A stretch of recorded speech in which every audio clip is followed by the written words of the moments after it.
everyone, welcome back to my channel. It's the girl Alisia.B, and if you're new, welcome. Thank you again for supporting me by clicking on this link. And by the title, you guys know that this video is going to be all about how we do knotless braids. And don't worry, the braids that you guys are looking at right now, they're actually box braids. And if you guys have not seen that video, make sure you guys go and click on that link. It shows you guys exactly how we do this hairstyle. But in today's video, it's going to be all about how we do knotless braids. So keep on watching.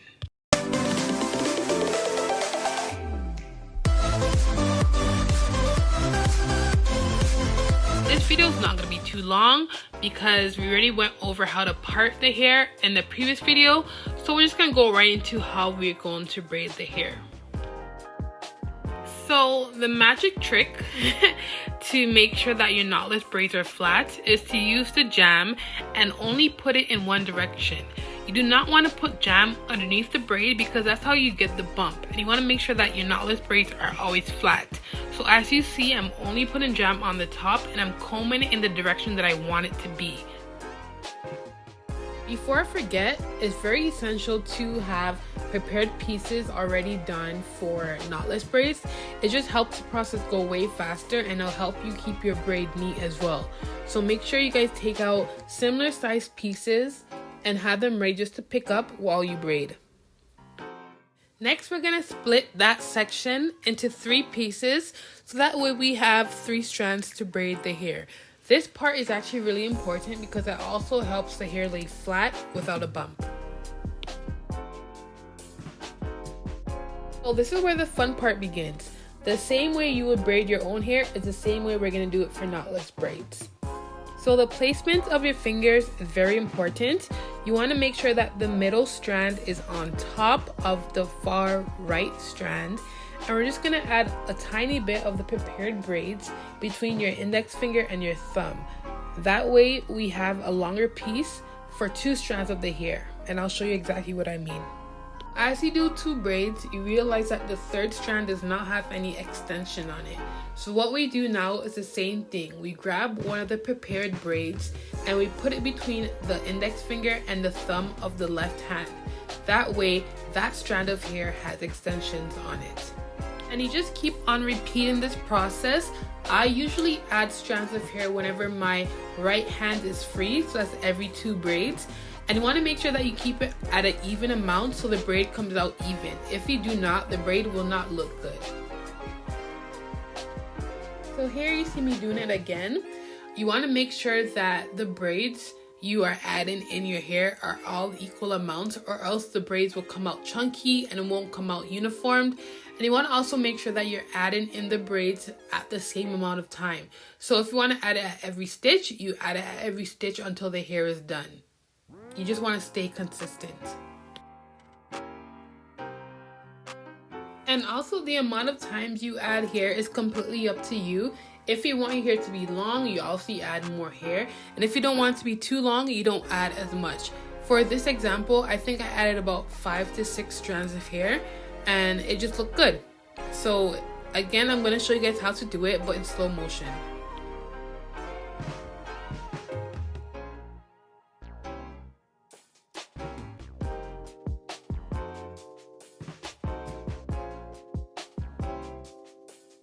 So you guys already know what it is. For this part, I'm just going to speed through it.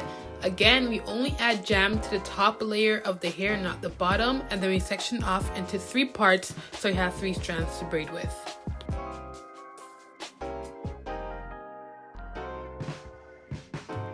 So I'm going to show you guys again how to do it.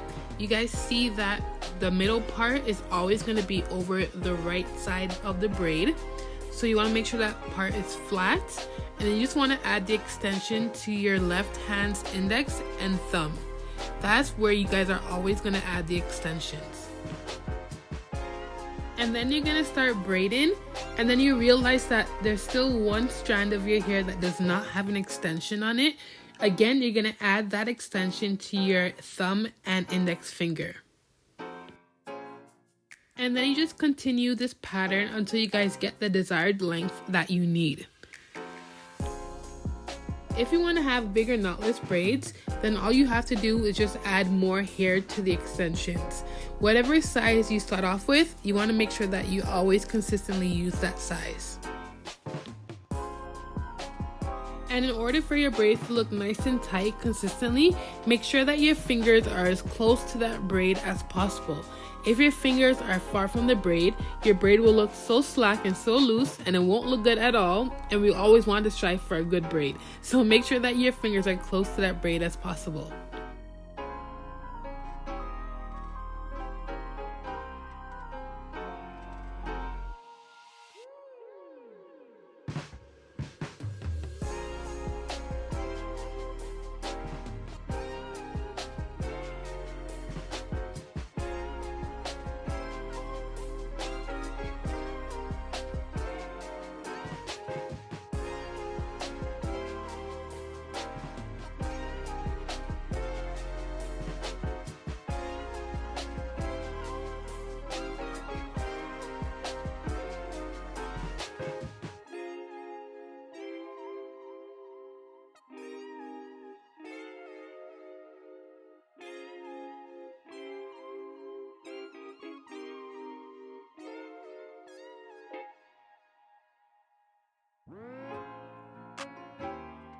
So I want to show you guys what happens if you don't keep your fingers close to the braid.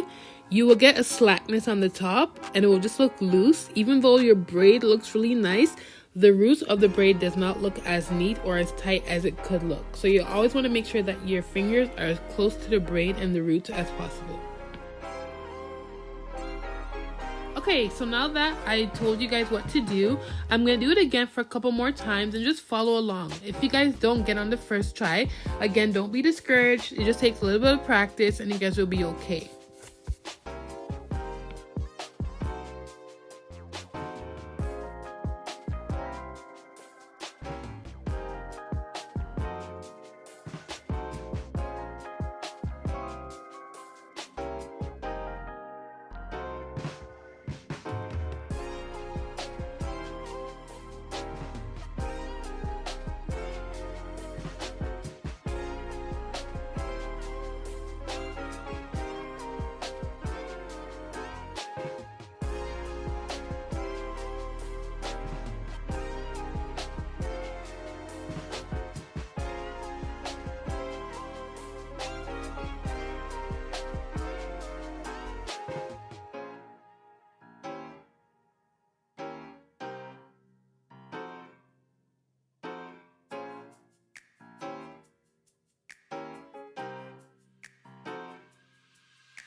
And we are at the end of the video. This is how that one roll looks of knotless braids.